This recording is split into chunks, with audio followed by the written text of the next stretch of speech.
রাত পোহালেই বাংলার ঘরে ঘরে পালিত হবে জামাই ষষ্ঠী। মধ্যবিত্ত বাঙালি যথাসাধ্য চেষ্টা করে আদরের জামাই বাবা জীবনের হাতে হরেক রকম সুখাদ্য পরিবেশন করতে। তবে এবছর জামাইদের পাতে হয়তো পড়বে না ইলিশের বড় বড় পিস। সে ভাপাই হোক বা তেল সর্ষে, পাতুরি হোক বা সর্ষে বাটা, বাজারে ইলিশের দেখা নেই।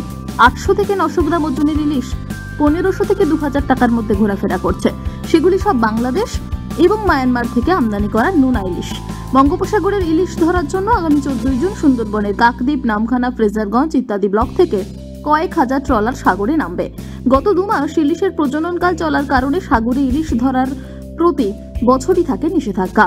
এই বছরও তেমনই নিষেধাজ্ঞা থাকার কারণে এ রাজ্যে এখনো ইলিশের টান রয়েছে। তাই এবারে জামাই ষষ্ঠী পালিত হবে বিনা ইলিশেই। শাশুড়িদের আক্ষেপ, বছরের এই একটি দিনই তো জামাই বাবা জীবনদের একটু আদর আপ্যায়নের সুযোগ পাওয়া যায়। কিন্তু বাজারে ইলিশের দাম এতটাই বেশি যে মধ্যবিত্তের পক্ষে কবজি ডুবিয়ে তেল ইলিশ কিংবা ইলিশ মাছ ভাপা জামাইদের পাতে তুলে দেওয়া সম্ভব হবে না। ইলিশের দাম নিয়ে উদ্বিগ্ন ব্যবসায়ীরাও।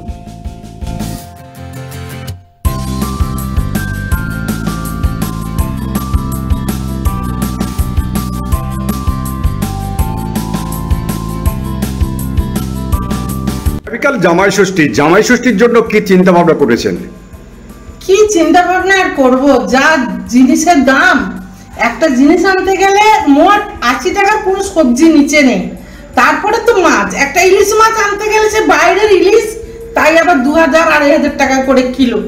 আমরা কি করব, আমরা তো গরিব মানুষ, আমরা তো আর খুব ধনীদার নয়, তাই বাধ্যগত যাই করে কোনো রকম কাটাতে হবে। আবার জামাইদের পাতে ইলিশ না দিলে জামাইদের আবার রাগ হয়, তারা আগে থেকে বলে দেয় আমরা ইলিশ মাছ খাবো।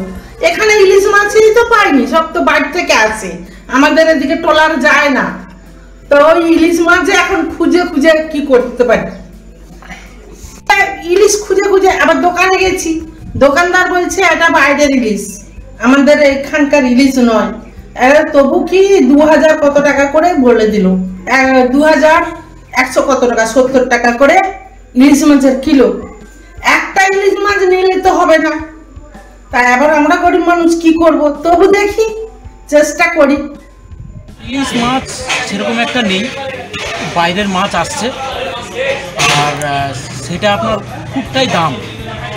ওটা দিয়ে জানি না জামাই ষষ্ঠীতে কি হবে জামাইদের, কিন্তু মাছের খুব দাম। ইলিশ কেমন ক্রাইসিস চলছে এখানে? খুব ক্রাইসিস চলছে, যেহেতু 14 তারিখের আগে কোনো মৎস্যজীবী মাছ ধরতে যেতে পারবে না, এর জন্য বাইরের মাছ এনে আমরা ব্যবসা করছি, কিন্তু খুব দাম মাছের। মাছগুলো ওজন কত আছে, দাম কেমন হয়েছে? ধরো 900 1 কিলো যেমন সাইজের ইলিশগুলো, ওগুলো আপনার 1300 টাকা, 1350 টাকা। আচ্ছা, আর 1 কিলো 100-150গুলো আপনার 1500-1550। ইলিশের চাহিদা আছে, মায়ানমার থেকে যেসব ইলিশগুলো আসছে স্টোরে, সেই মাছগুলোই দেওয়া হচ্ছে। তার মানে 1 কেজি ওজনে ইলিশ 1400-1500 এরকম বিক্রি হচ্ছে। কেন লোকাল ইলিশগুলো কি হলো? লোকাল তো কোনো ফিশিংয়ে কোনো ট্রলার যায়নি তো এখন। 1 তারিখে, তার মানে বাংলার 1 তারিখে ওনাদেরকে দেবে, পারমিশন দেবে, আর ইংরাজি 14 তবে পারমিশন দেবে, নাহলে তো যেতে পারবে না। আগে গেলে তো হয়ে পড়ে যাবে। আগামীকাল তো জামাই ষষ্ঠী রয়েছে। হ্যাঁ, জামাই ষষ্ঠীর বাজার বলে এরকম বাজার চলছে। মাছের কেমন ক্রাইসিস চলছে?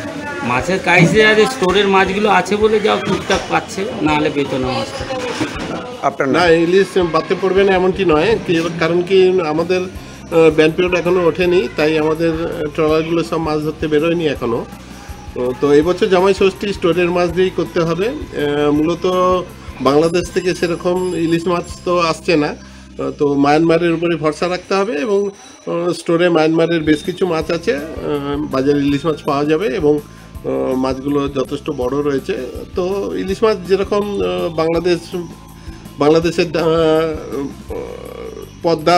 পদ্মা কিংবা মেঘনা কিংবা আমাদের হুগলির যে টেস্ট সেটা হয়তো পাবেন না, কিন্তু ইলিশ মোটামুটি থাকবে জামাইদের জন্য। কত তারিখ থেকে ব্যাংকে উঠছে? ব্যাংকে উঠবে 14 জুন থেকে 15 তারিখ থেকে আমাদের ট্রলারগুলো সব ফিশিংয়ের উদ্দেশ্যে রওনা দেবে। দক্ষিণ 24 পরগনা থেকে নিজস্ব প্রতিনিধির report, TV news 10।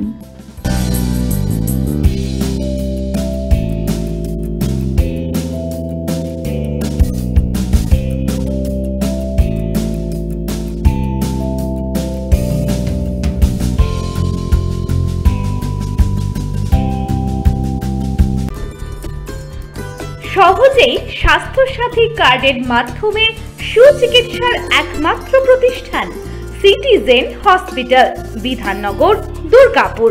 Helpline number 9800897855।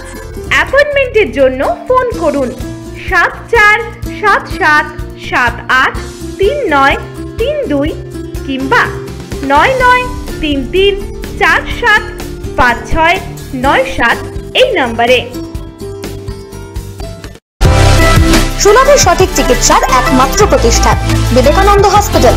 24 ঘন্টা emergency service, blood bank, trauma care. আপনাদের সেবায় আমরা তৎপর। গুণমান ও পরিষেবায় দুর্গাপুর বিধাননগরের ডক্টর জাকির হোসেন এভিনিউর বিবেকানন্দ হসপিটাল শিল্পাঞ্চলের মানুষের মন জয় করেছে।